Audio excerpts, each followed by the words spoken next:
to each one of you, our dear Heavenly Father's children. It is our privilege and our joy to greet you in the everlasting and adorable name of Jesus, our Christ and our Lord, and thank Him for allowing us to be together with you as we've come together on this Thursday night, this February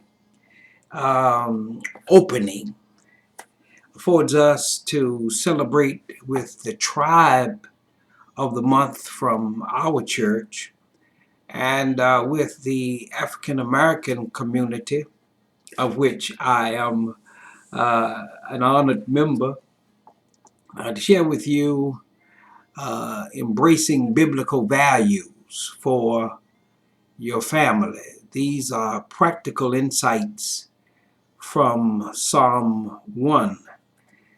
Moving forward by going back to the basics during this African American History Month celebration from my book, one of my books, Lessons in Family Development, moving forward by going back to the basics. We came through a teaching session at our church, and this book is a composite of what those emphases employed. And let me just, tonight we look at embracing biblical values for our family. We also look at the role of the father, who is the keeper of the covenant, in quest of his image, as we looked at the man.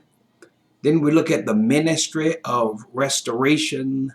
That's an take of the prodigal son. And then in quest of his image, talking about the woman, though.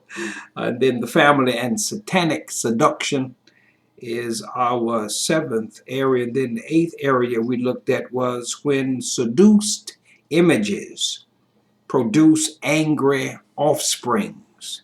So I trust that you will get a copy of Lessons in Family Development, moving forward by going back to the basics. You can pick it up right on Amazon, or give us a shout at our email, which is ronniedjoyner@gmail.com. It will be of a great support for our ministry. But, rites of passage is a cultural concept depicting the growth and development of the individuals within our culture or within culture. This concept contains a community checklist by which certain values are to be taught and learned as a result of the community ethic, the teachings. Within this community are the primary responsibility of that nuclear family with extended family assistance. And in most cultures and communities, this community ethic is operative.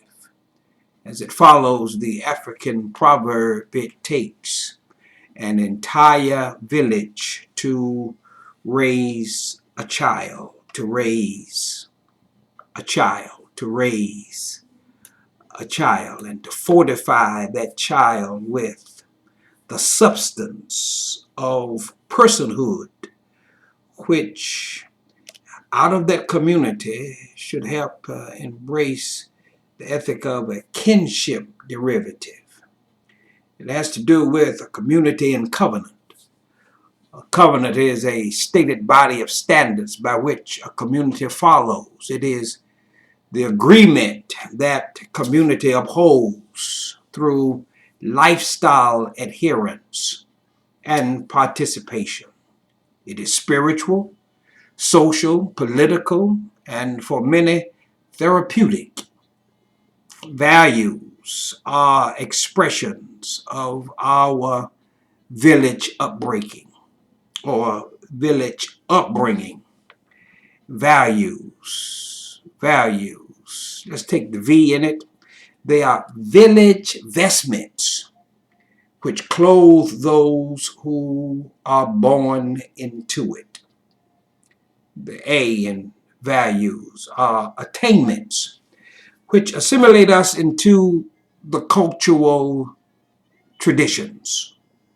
The L in values are the learned lessons of our legacy, which gives us pride to live.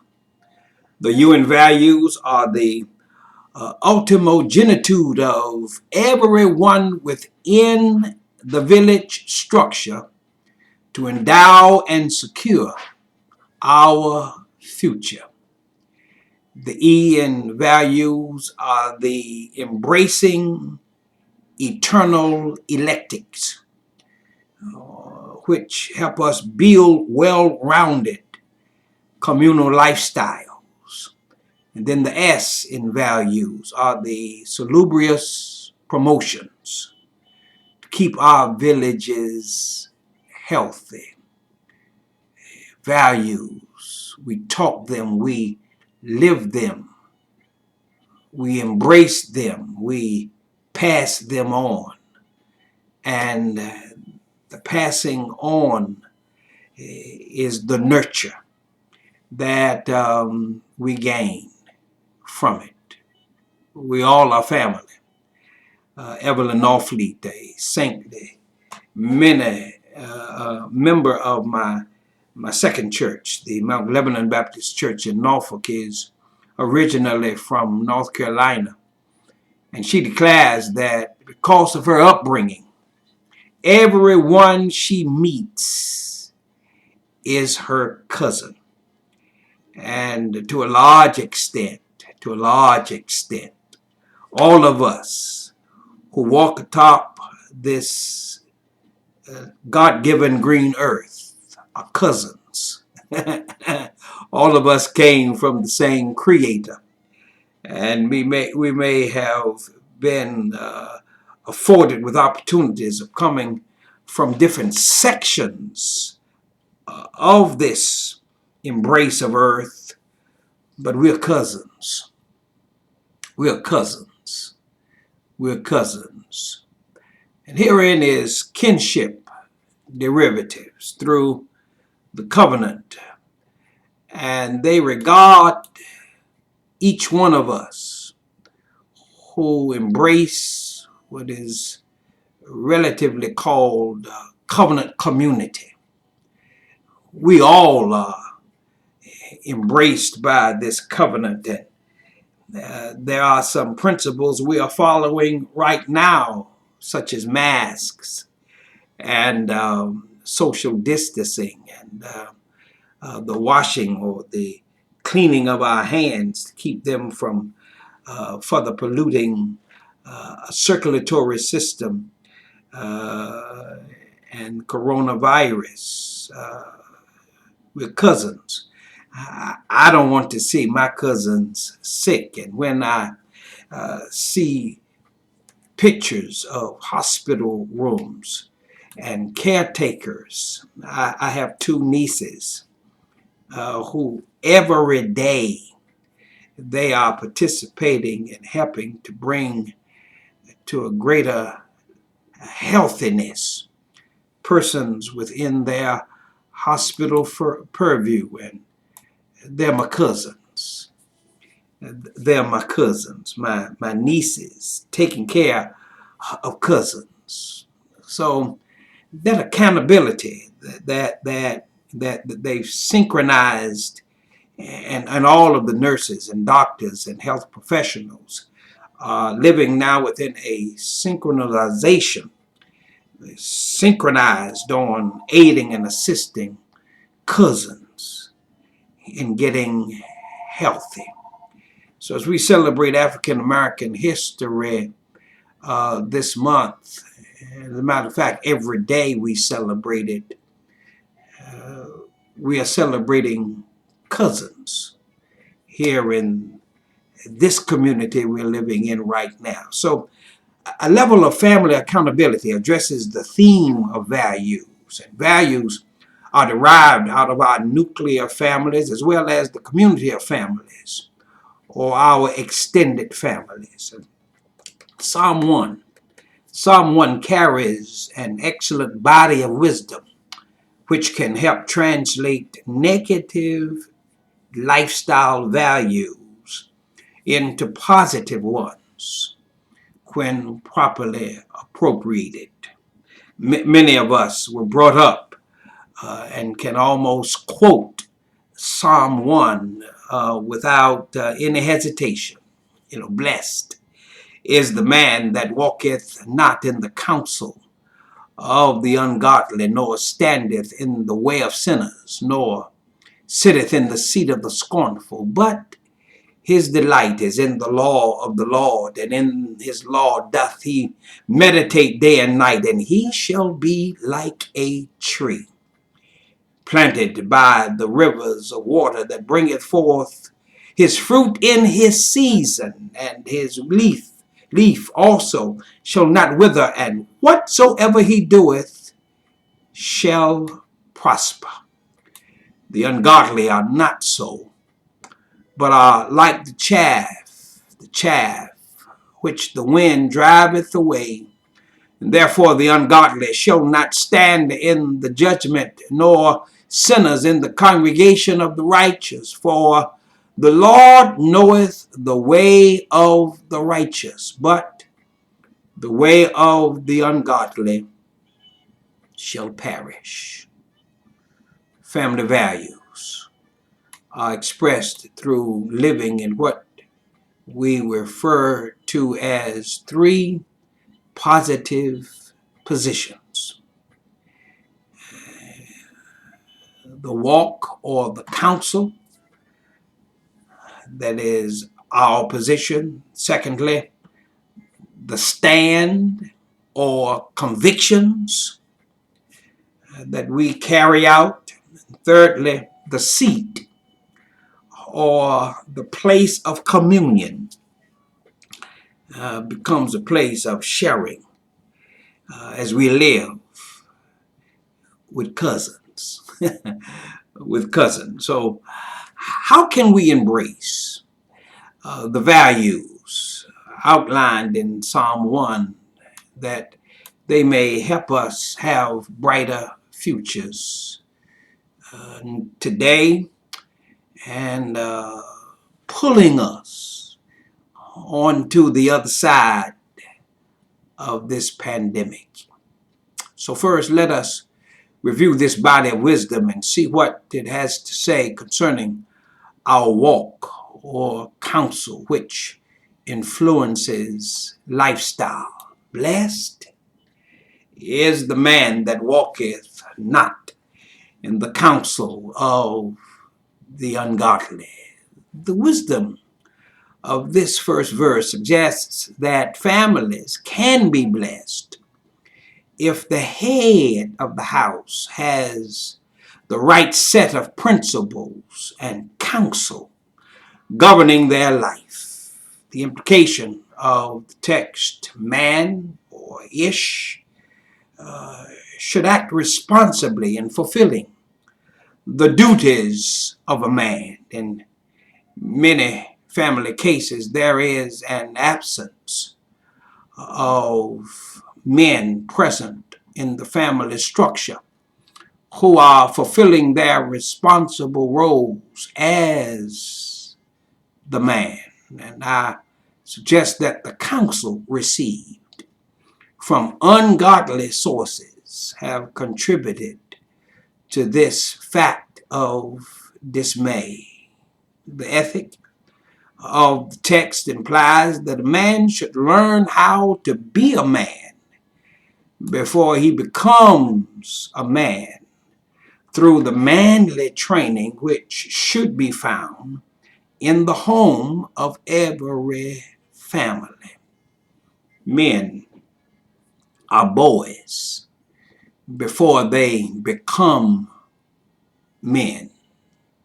Boys who are not taught how to become a man while they are boys, will possibly act like boys when they are men. This is where rites of passage is so key and pivotal for strong families. And families come from biblical instruction, but many fail to follow these instructions and try to become families without them. And key to strong families is a proper informed man as head. Non-compliance with this instruction is evident. Female heads. The year 2000. Now we're in the 21st segment of these 2000. Has been a year of many surveys. A century, in a sense, of many surveys. A day of many surveys. Hours and weeks of surveys. Surveying what's going on right now pandemically. For instance, the Institute of Black Family Development, jointly with the National Center for Fathering, conducted a national survey of African American men to discover their perception of themselves as fathers and of the status of African American fathers in general.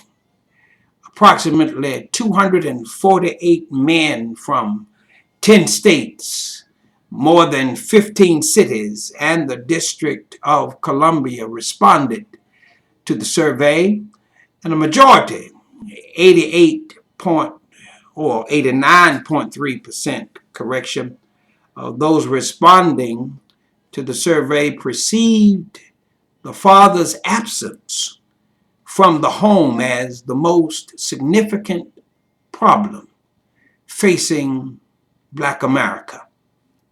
Almost 3/4, 74.9% of them thought that most people had unresolved problems facing them because of their fathers.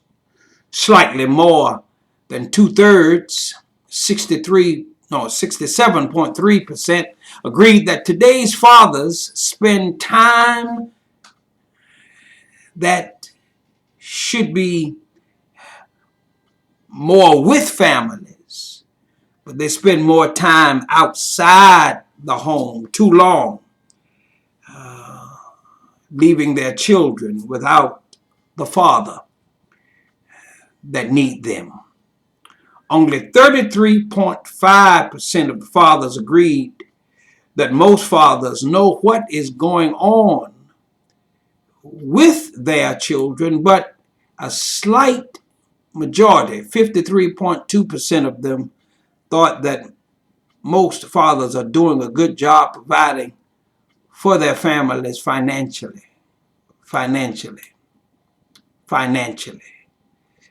Respondents were almost evenly split in their response to whether fathers were providing safe environment for their children. Less than 30% of the fathers agreed that most fathers feel comfortable discussing spiritual matters with their children. So the lack of biblically informed men cause many families to be less than blessed, as suggested in Psalm 1, which has far-reaching implications such as prospering, going forward, level-headed, right, and happy. And the less than blessed condition is exacerbated when men will not adhere to the righteous biblical instruction and remain in the evildoers or the wicked and nomadic state of the ungodly. And when men live by the advice and counsel of the ungodly, They will pass these values on to their families through their absence when they begin to be husbands and fathers, absent fathers, head of households. How can you be head of a household but you're absent when we have evildoers in our families who practice wicked activities which proceed from ungodly values? Who's the counsel that is helping with decision making? If you're not in the household, or if you're hanging out in wrong places with wrong counsel, becoming the kind of counsel that you are receiving. We have evildoers in our families who practice wicked activities which proceed from ungodly values because the counselor or that advice was adhered to when the ungodly gave it. Crimes and criminals, murderers and fratricide, hardened teenagers and young adults, both male and females, are present in our homes, standing on the street corners, populating our courtrooms and jails, and yet they further stand in the wings of our communities, waiting to take our places. And while the apparent reality of most of our communities is as indicated above, the good news of this text is that there are those who are not walking by the counsel of the ungodly. There are men and female heads of households whose lifestyles are godly. They go to work every day, give a full day's work, and earn a full day's pay. They provide for their families food and shelter, clothes, and the benefits of godly living. Their love provides amenities of sacrifice, while their commitment to the life of the family structure resurrects them daily to do it all over again. They go to bed, they get some rest, they wake up, they go to work. They have that do it over again motif that aids and assists them in creating strong families. Verse 4 is a graphic description of the result of ungodliness. It says, the ungodly are not so, but are like the chaff which the wind driveth away, like the chaff, like the chaff, like the chaff. Chaff is seed coverings for grain, which becomes easily separated and becomes debris during threshing. The function of chaff is limited. It helps the plant up to a certain point. Then it is easily separated. The psalmist says that this is the description of an ungodly person. And as this description pertains to one's lifestyle, following the advice or counsel of such a person is short-sighted and unwise. Chaff counsel is limited counsel. Life with a lasting future cannot and should not be built upon chaff counsel. Families should not be subjected to such short-sighted suggestions. Chaff counsel is not generationally reinforcing. The wind impedes the life of chaff, remaining intact with the plant. The wind drives the chaff away. We have too many separated families in our communities at this present time. Marital separations, divorces of old and new kinds which have blown in and been blown in by the wind of time and have driven family members away from each other.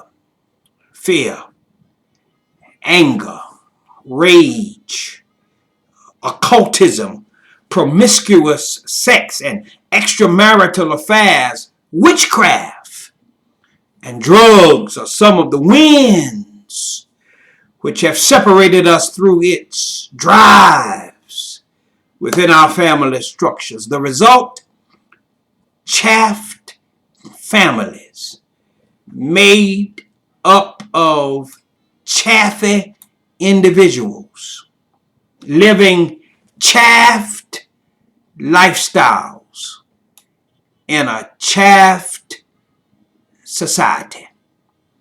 When one accepts the wrong counsel, they inhibit the blessings outlined by God. But not only that, wrong counsel builds bad beliefs. So secondly, the beliefs develop the stand or convictions we live out through our lifestyles. The text says, nor standeth in the way of sinners. Psalm 1, that B portion, to stand in the way of sinners, is a demonstrative phrase. It demonstrates the convictions of sinners. The phrase in the way, dekrek, emphasizes to tread or to walk a course of life, to be in a mode of action, carrying out a custom or a manner. Sinners emphasizes one accounted guilty as with a criminal or offender. So when the psalmist says a blessed man should not stand in such a place or position, he is suggesting the pitfalls of ungodly belief in action. While you live, you're living under bad advice. It is reasonable to suggest that one's convictions or beliefs drives out one's adherence to the given counsel. In such instances, what one believes is developed out of what one is taught. We learn what we believe from either what we see others do, what we are influenced to do, or what we are taught to do. Did you pick that up? How did you pick that up? We fulfill the roles of our models, those who become our examples. When we follow the model of sinners, we jeopardize our blessings for the future. Jim Davis, who counsels violent youths in the Barry Robinson Center in Norfolk, Virginia, says arguments that used to be settled verbally now move swiftly to physical confrontations. The violence is an expression of the anger, and these children carry around every day a thumbnail respect for what you say, but what's verbally said now is evidenced in some form of anger expression. These children carry around every day what becomes a habit. It becomes a habit, David says. First, we make our habits, then our habits make us. The phrase, the way of sinners has some pondering reflections. Most sinners plan to sin. There is a premeditation which becomes the consuming element of a sinner. Most of the high sinful moments of many of our lives had the best of plans laid in order that the setting would be eventful. Let me give you some examples. When I was about 8 years old, I saw some Play-Doh advertised on television. I wanted some Play-Doh. Being raised in a 5-room house with 15 people in that house, money was sacred and only used for dire, important things. But I wanted some Play-Doh. Like some other boys in my community who got some things without money. Hint, hint. I put on a clean shirt, which was a bit large, left the shirt tail out of my pants, and went across the street to the Zayre's department store. Once in the store, I went to the toy section and picked up the container of Play-Doh and walked around a little. By the time I had moved with some precision, I had placed the container of Play-Doh in my pants, between my belt and my skin, with nervousness, uneasiness, and tried my best to be calm. I walked out the store without any notice and crossed the street, returned home. That was the first day. And y'all, it was the only, and it was the last day I'd stolen anything in my life. The feeling afterward was so guilt-stricken. I took the Play-Doh back to the customer service desk. Told him, here comes the lie after stealing. I said, I found it on the street. So a lie followed stealing. What are some of those deadly sins? Stealing is sin. It is a way of life for some people, and I planned to steal, and planned so well that I did not get caught. Stealing was not my delight. Do you remember the first time you tried some form of strong drink, wine, or drugs?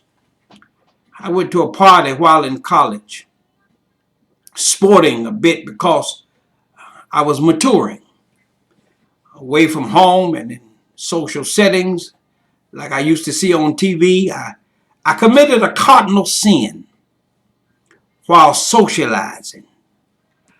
I drank a mug of beer. I danced a bit, then drank another mug, danced a bit more, then tried something my friend was drinking, which was about 86 proof. I danced a while longer and drank more of the 86 proof, and some more and some more. The next thing I knew, I was on the back porch with my head hanging over the banister.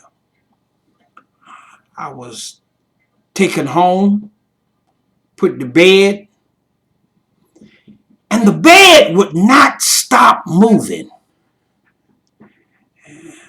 My mother had to get a bucket, placed it by my bedside because of the straining regurgitations I experienced, which seemed that whole night. I was so sore the next morning. My chest was so sore. The next day was marked with a sickness I had never gotten out my system, and I can't talk too much about it right now. Can't talk. That was the first and the last time of such an experience. Ignorance about the depths alcohol could take you had me in its sinful wraps. I planned to have a good time, but wasn't ready for the means used to have a good time. I never got used to those alcoholic means, and I thank God for it. One final example. While conducting a premarital counseling session, the young man who was about to be married raised the question about the possibility of infidelity while married. This counseling session was not just with the young man and the young woman that were going to be married. I had a group. The two persons to be married and couples surrounding them who had been married. And I had this older couple that had consented to share their fortunes and misfortunes of marriage so that some wisdom could be passed on from those who had taken the step that these two younger ones were about to take.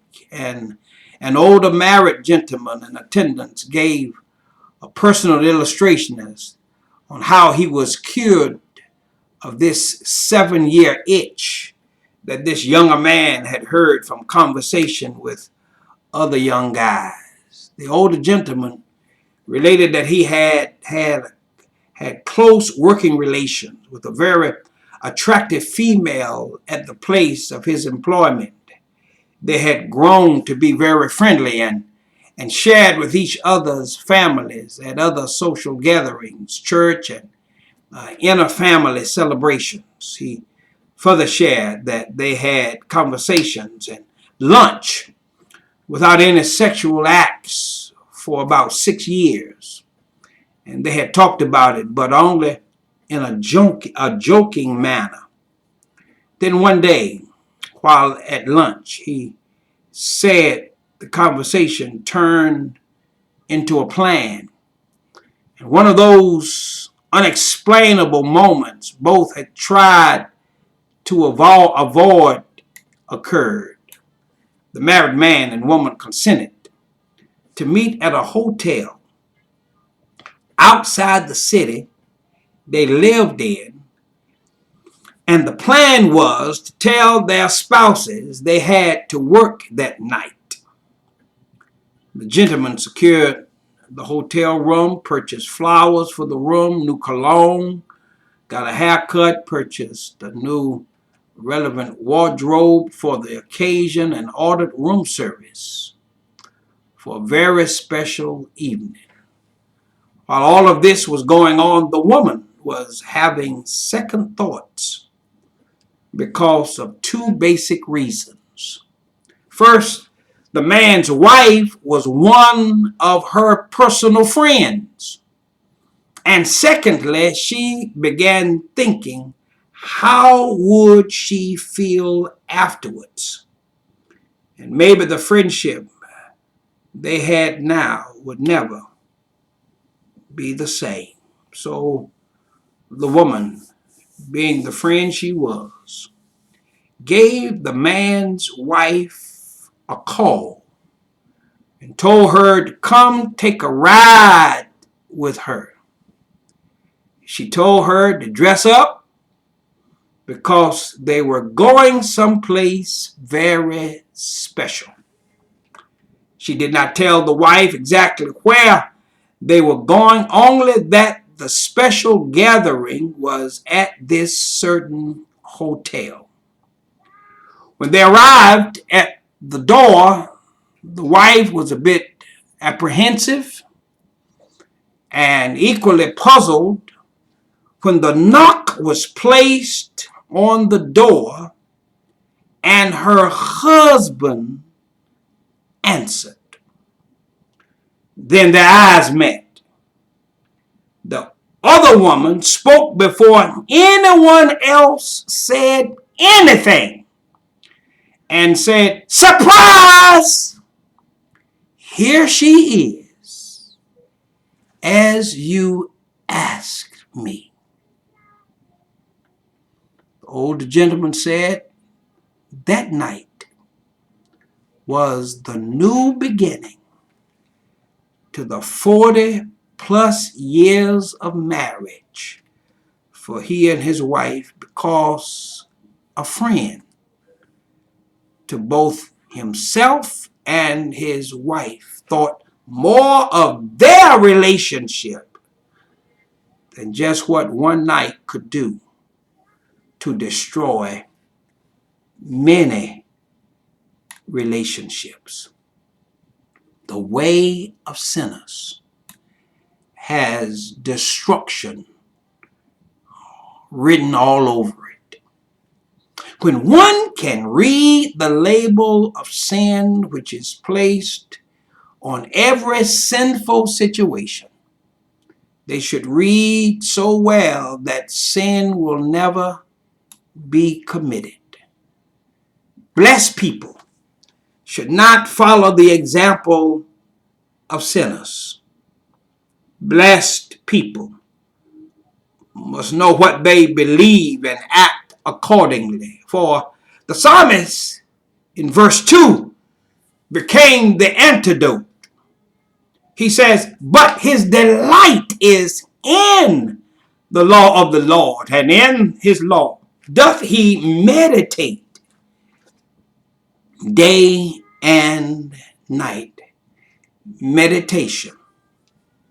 Meditation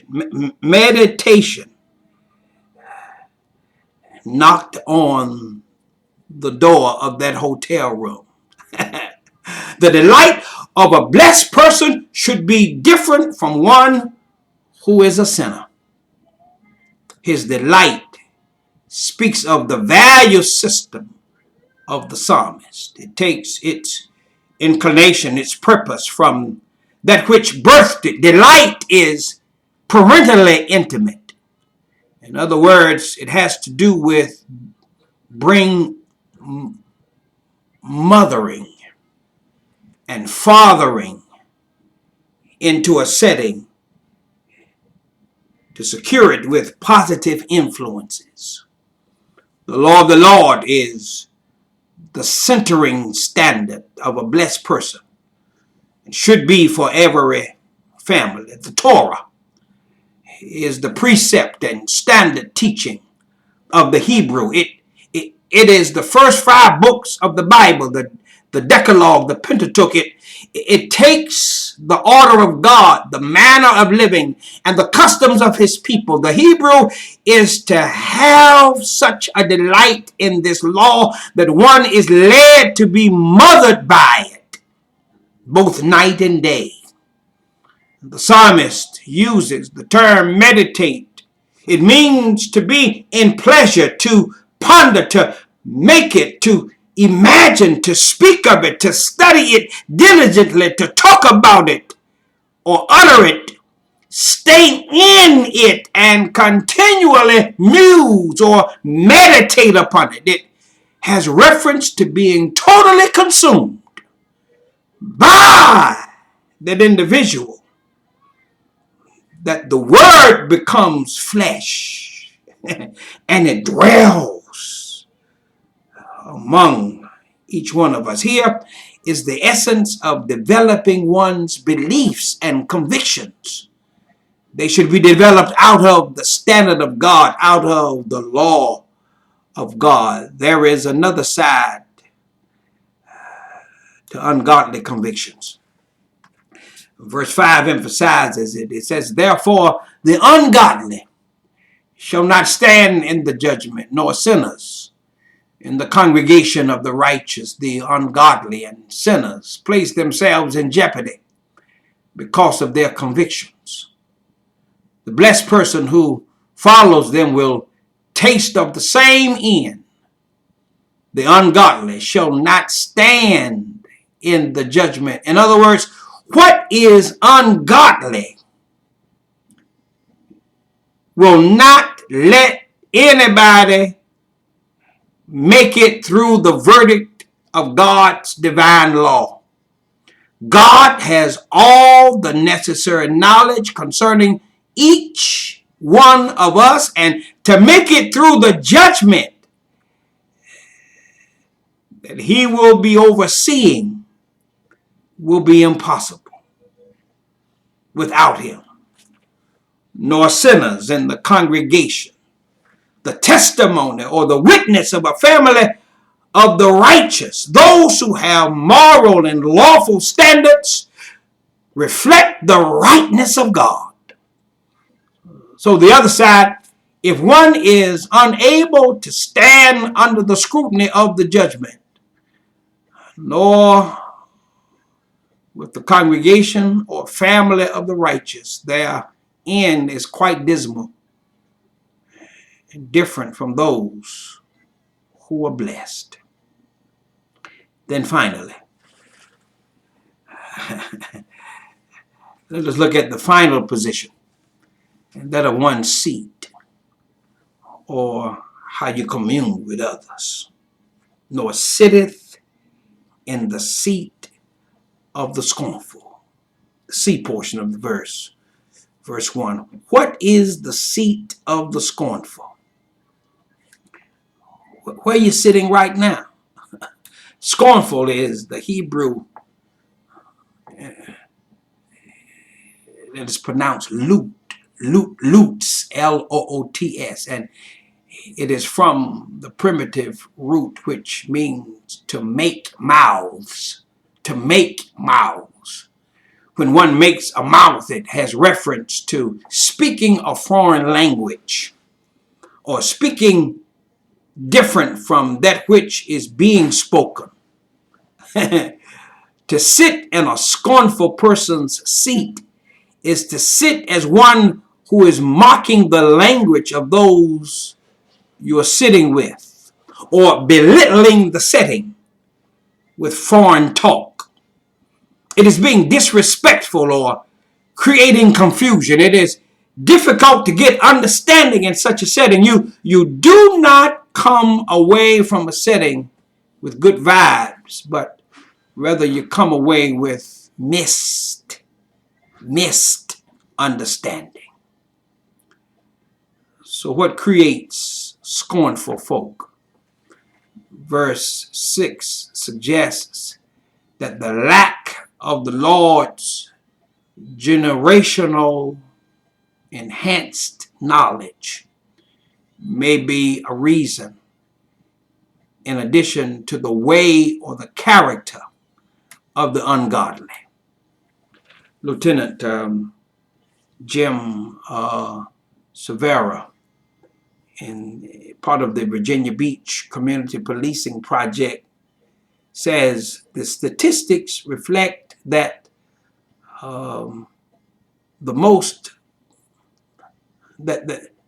most communities are seeing the result of social changes that began back in the 80s with the decadence of bad language, of crack cocaine, of children dealing drugs, gang activity, with an explosion of violence in urban areas. Children are surrounded by violence in the media, in their neighborhoods, sometimes even at home. And when you see so much, you walk around with this pattern or blueprint in your head, David says. I remember one night one of my sister's boyfriends came by the house, and Huckabuck, well, my buddy, he was a friend of ours, friend of the whole house. Huckabuck had a gun that night. Huckabuck had a little Derringer, and he put it in my hand, and he showed me. He said, "Look, man, don't ever mess with these." And I said, "If you don't want me to mess with these, why are you putting this in my hand?" And I almost pulled that trigger. And he pleaded with me. My God, he pleaded with me. He said, "Rodney, please don't pull.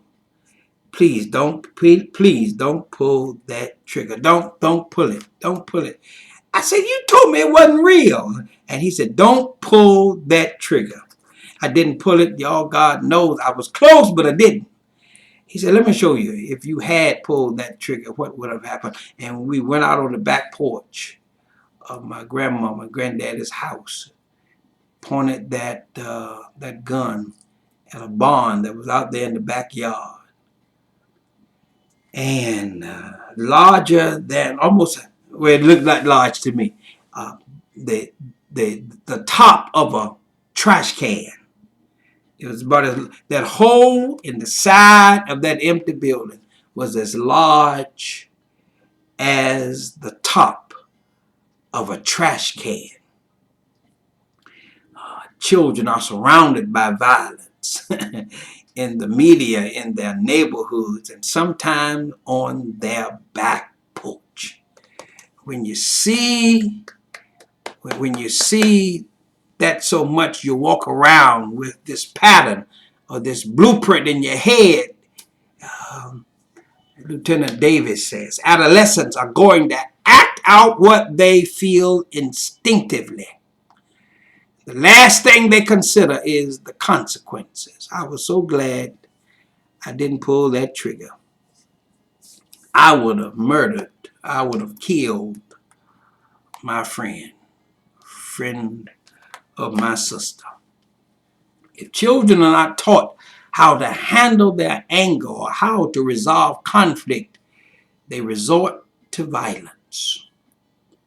Take the example of the boy playing basketball. A group of 13, 14-year-olds were playing at their school on the playground. One of the boys was talking a big game and made an offhand remark, and that was enough to flare another 14-year-old's temper. And 3 of the other boys jumped him, beat him until he fell to the ground. They kicked him. And there is a lot of that, Lieutenant Davis says. Kids do things in groups, in cliques. If someone threatens their group, they get involved because that's how they know they're being protected. And most commonly, it results from a demeaning gesture or word that conveys disrespect and then turns into violence.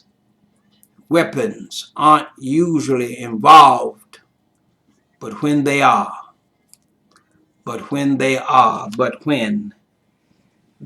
language which is foreign or ungodly can erupt into violence. Violence is a visible expression to a volatile display of disrespect. To sit in the seat of scornful friends or acquaintances. That seat can evolve into tragic trends as outlined above. And in each example stated, the evidence of a foreign language was spoken. This foreign language can produce a clan or a community of violence. regardless of the size.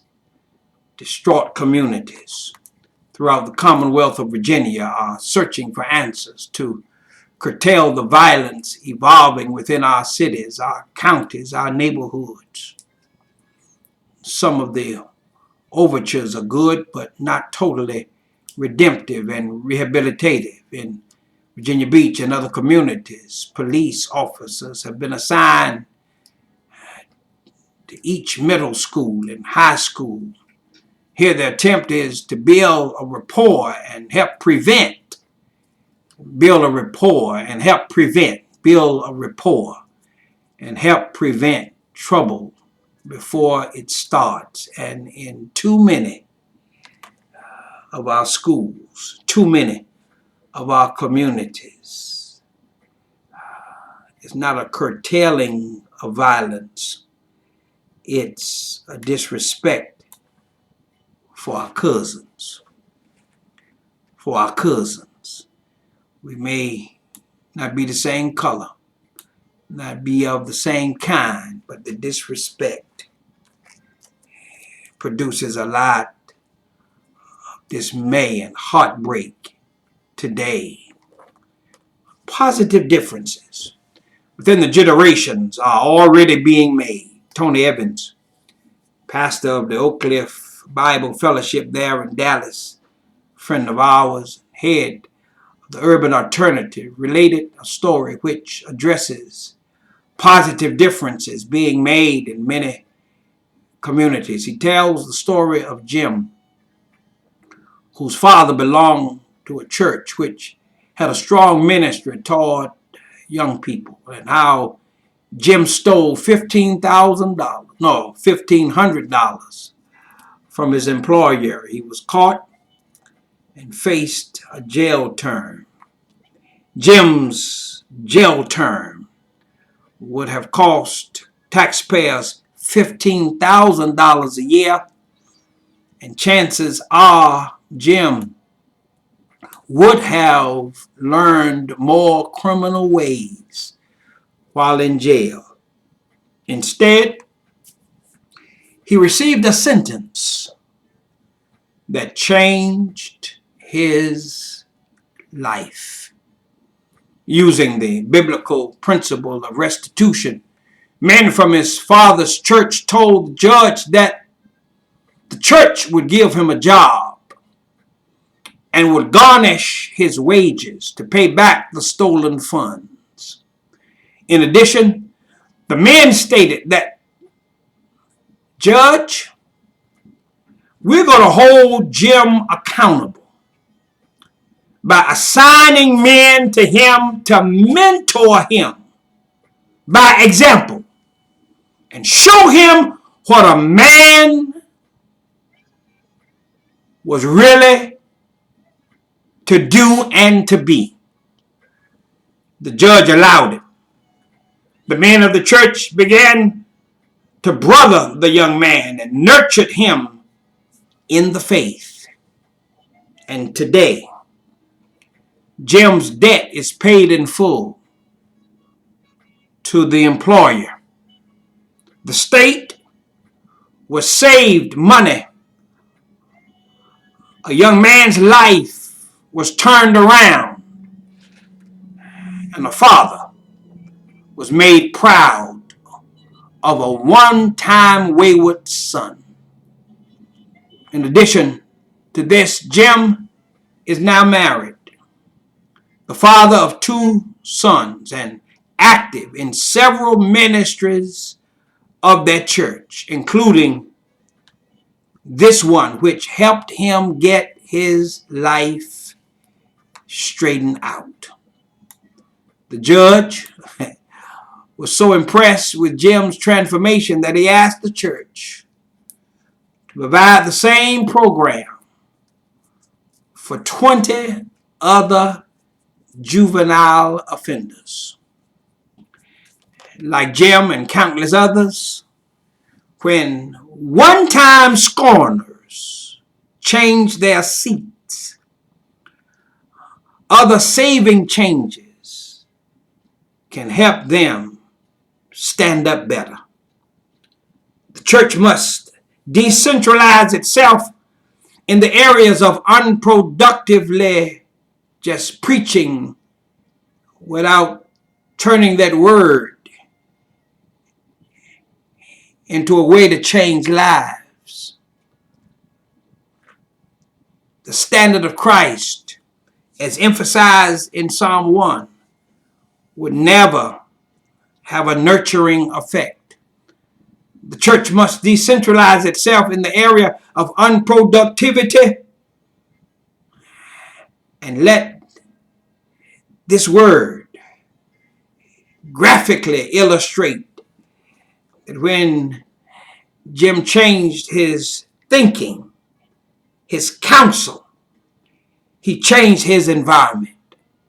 His drives were changed. His motivations were changed. And when he changed his friends, his conditions changed. He went from an unproductive menace in the community to a productive man ushering in a better community. Such a change is alluded to in verse 3.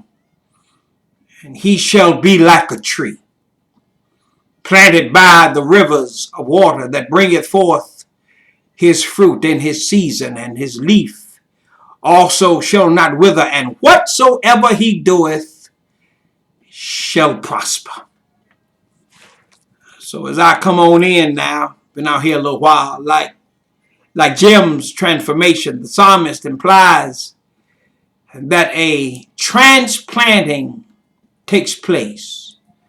The phrase like a tree planted carries the connotation of moving that tree from one place to another. In other words, here is a tree which is young enough to be planted in another location. It has not been in a planted place too long. So now it can be uprooted and placed in another place.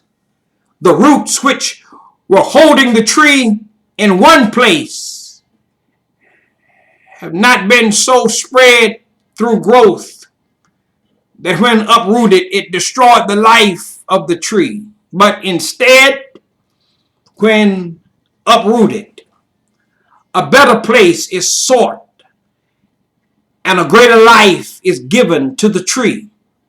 And in a real sense, the tree is given a new seat. The new seat of the tree is by the rivers of water. The rivers speak of a small channel of water that provides irrigation for the tree. Can you imagine having your own source of carved out personal flow of water serving you so that you, as God has replanted you as a tree, would not have to worry about your supply being prevented?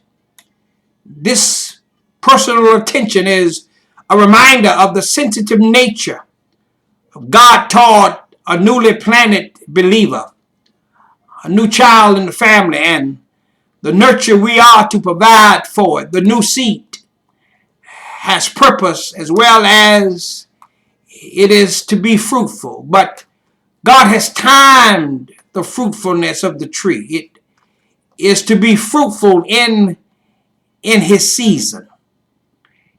In his season.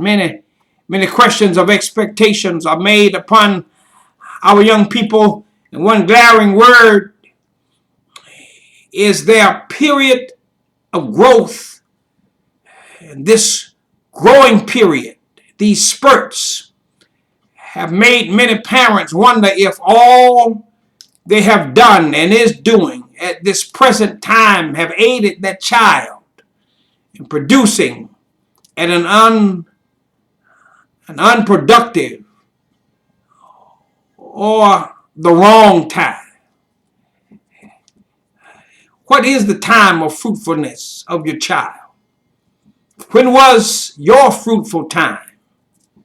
At best, the text says that if we just pass on to the child what God has given to us, the legs of righteousness, the chair arms of grace, the back cushion of mercy, and the seat of salvation, born of his word, I believe that God will provide a replanting time. Then through the replanting process, the child's fruit season will occur. That's God's time. That's God's time. I have traveled many times on Interstate 64 en route to Richmond, Virginia, and also to Washington, D.C. There is a segment of the interstate between Lightfoot and Richmond, which is filled with trees on both sides of the road. And I'm able to tell of the change of the seasons by the colors I see on those trees. As I ride and view those trees from a distance, I can see trees by their branches and leaves moving by the melody of the wind. The future is in the distance ahead. Change is occurring in the trees up ahead.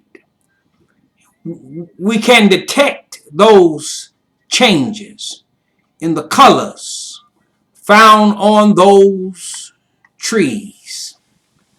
The colors remind me of a little song I learned in elementary school. I believe while in Miss Chambers' 4th grade class. It says, autumn leaves are now falling, red, yellow, and brown.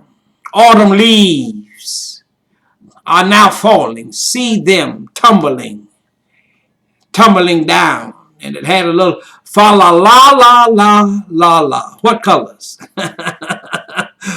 What colors do you see in your future ahead? We need to see the human replanted trees of our households in the forthcoming future with special sensitivity. We need to see some trees up ahead on the other side of this pandemic. The trees of time have blown many young men and women off of the scenery, while in the green or formative years of living, some of our sons and daughters are leafless, without hopes, without dreams, without aspirations, while many branches have been sawed away through drugs, drive-by shootings, mindless deaths, pulled to the side of the road and becoming a part of the scenery of the road. The orange, yellow, and brown leaves are yet present, but one fact still remains: the tree keeps on bearing leaves. The text reminds us that his leaf shall not wither. Colors may change, but the leaves keep on coming. Leaves, the foliage, leaves change, but the tree keeps living to produce more leaves. Shall not wither. A righteous, blessed person is likened to a tree. The leaves which the tree produces is its foliage, its flowering, that helps one know the kind of tree that it is. Fruit and foliage are seasonal. The tree is the source. It is constant. And as is the tree, so must it be with our values for our families. Up ahead is our future. We see so many trees, the leaves, the foliage. Let us know their kinds. But as a group, we know them just as trees. The many kinds of people up ahead attest to the fact that God made us different while making us with the same features. That's why all of us are cousins.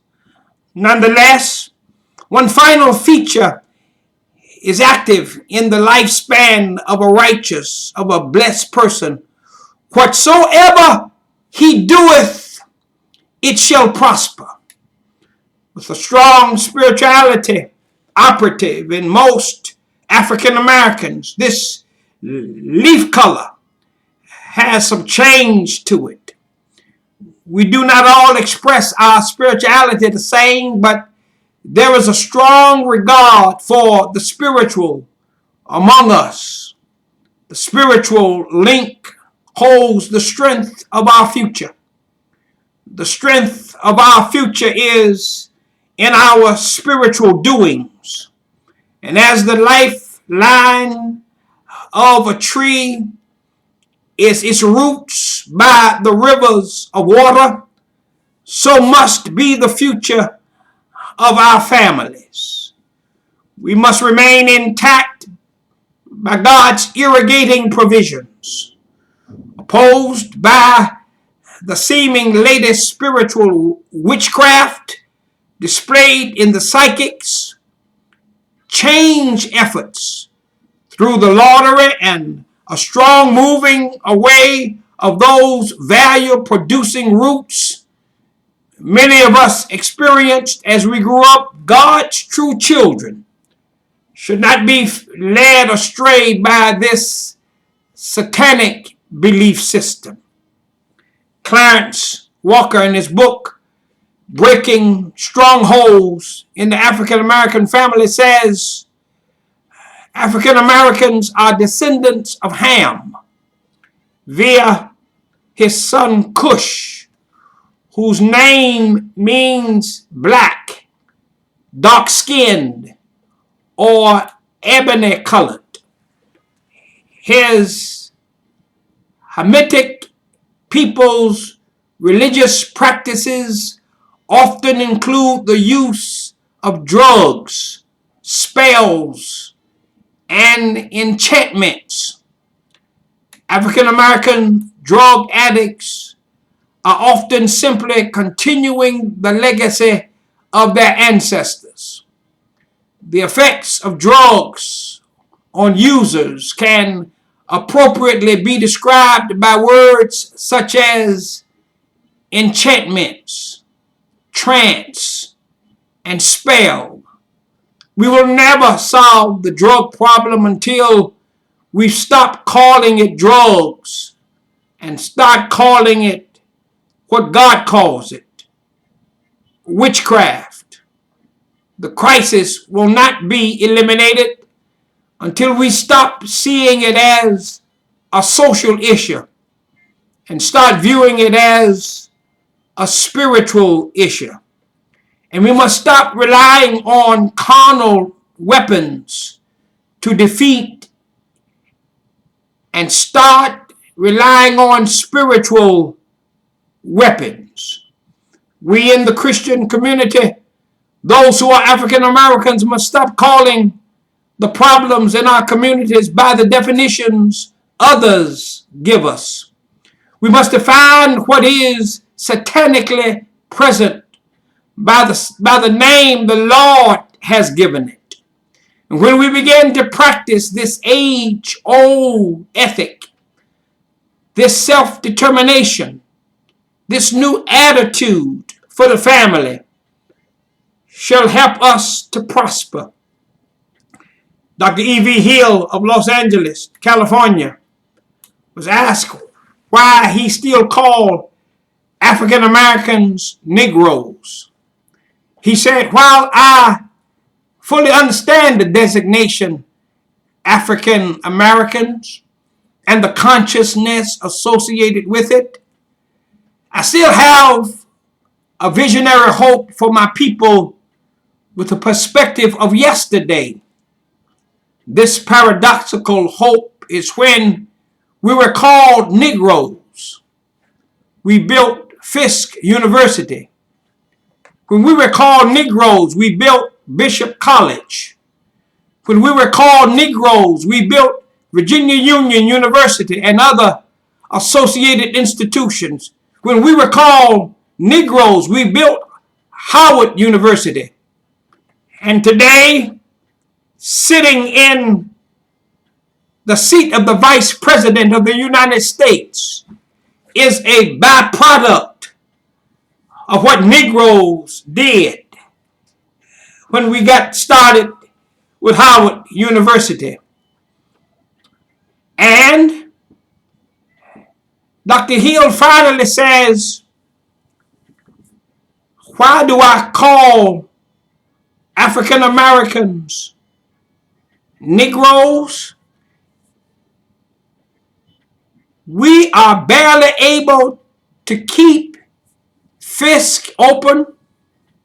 We could not keep Bishop from closing. And we are critical of those working to keep Virginia Union and other institutions excellently functioning. So my brother, my sister, as we embrace biblical values for our families, I hope that this practical examination from Psalm 1 may be a valuable help in the days to come. I depart from this speaking over this writing with a final reminder. Values are godly expressions of what He wishes us to impart. They rise out of the counsel that He gives through the convictions we live by and the communion we keep. The values we display are the inner teachings we have learned and share. And I trust when others view you, they can see the living Lord being expressed. Tonight we've looked at the first submission, lessons in family development, moving forward by going back to the basics. I trust I will see you next Thursday night. I'll take my time. That's all I got now is time. That's all I want to have. We're going to look at Jesus next week from infancy to childhood. Then we're going to look at from childhood to adulthood. And then we're going to look at from adulthood to service. If Psalm 1 means anything, it means it's the music of the Hebrew. It's the music of the believer in a Hebrew. In a Hebrew. Who went all the way through the standards outlined in Psalm 1. And the values he learned are the values he appropriated from infancy to his childhood, from his childhood to his adulthood, and from his adulthood to service, and left it to us, fruit of that tree, to keep on living. Keep on living. Blessed is the man and the woman who does such. Now unto him that is able to keep us from falling and to present us faultless before the presence that he has provided for each one of us. Until the next time we meet, my brother, my sister, may the love of God be yours. God bless.